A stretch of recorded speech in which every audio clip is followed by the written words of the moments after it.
Rick Santorum and the Bukakke Crusade. Chapter 2. Rick Santorum sat within his new khaki-proof bunker in the fetal position, fully naked, and began to sob quietly. Normally, when he was sad or worried, he would furiously masturbate to chapters of the Bible, pictures of dead Jews, or videos of himself raping small children until he felt better. But he knew that it would not heal the pain he felt for his people, most of which were probably already covered in fire, radiation, and Jesuit semen above him. He began to recall that fateful day in which the Jesuits dropped the first new khaki, an event that sat in his mind as vivid and as clear as it had ever been. The blazing sun emerged from behind the eastern hills of Canada. Canadians exited their homes to greet it with a tender smile, a below-averagely sized erection, and subpar breast sizes. Proud, homosexual Canadian men and underage, slutty, STD-ridden Canadian prostitutes that called themselves women were all thankful to see the fiery sun yet again, and had no qualms with stepping out into its warm glow. Flamboyant birds began to chirp show tunes, hot pink cars that had "I love my country" as well as "semen in my mouth" plastered over the side came speeding by, and the nation's several million underage prostitutes stepped out into the streets to sell their bodies to the scarce population of heterosexuals, most of which were either tourists or confused about their sexuality.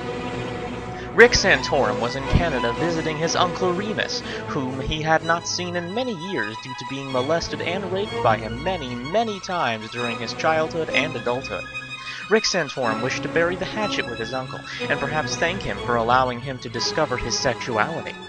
Rick was perhaps 5 miles from his uncle's home when he decided he needed something to drink. He could wait until he got to his uncle's house, but the thirst had been building for quite some time, and he simply couldn't wait any longer. He pulled into a gas station, parked his car, and stepped inside.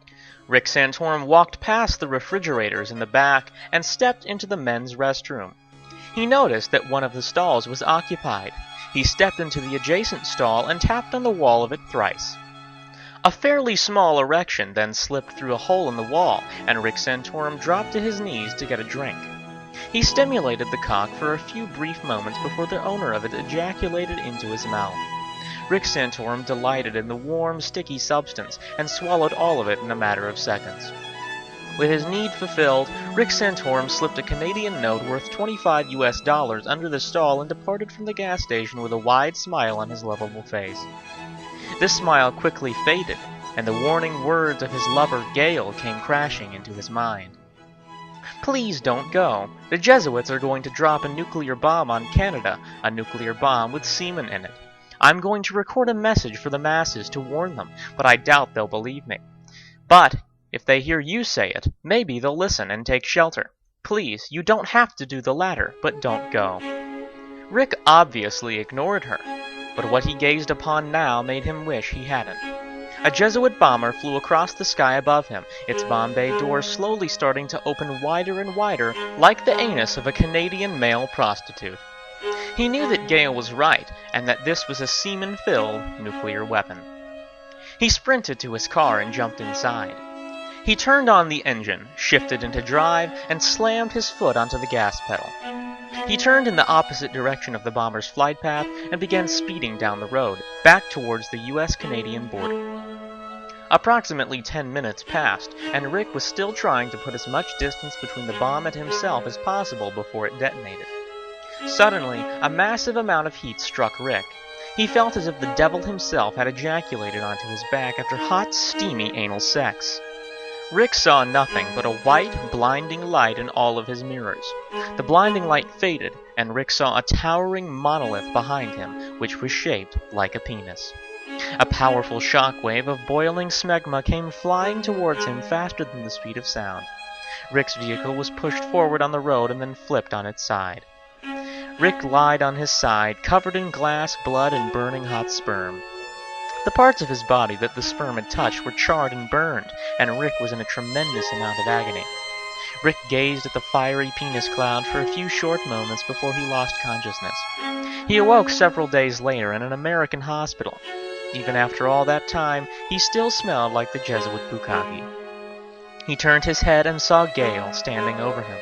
She looked at him for a moment and said, "I tried to warn you."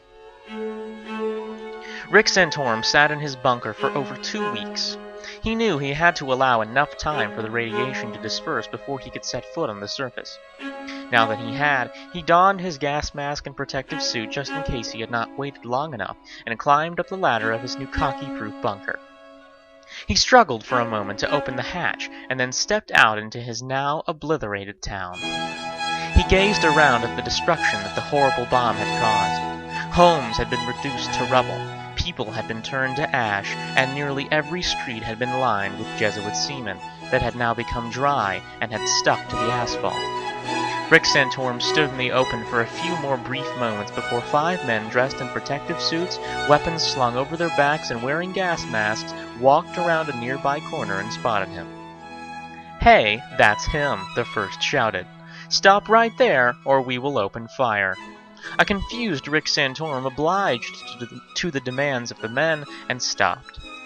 The men approached Rick Santorum, tied his hands behind his back, gave him a peck on the cheek, and knocked him out. Rick Santorum was thrown into the back of a Jesuit van, which then began driving to its destination at a tremendous speed.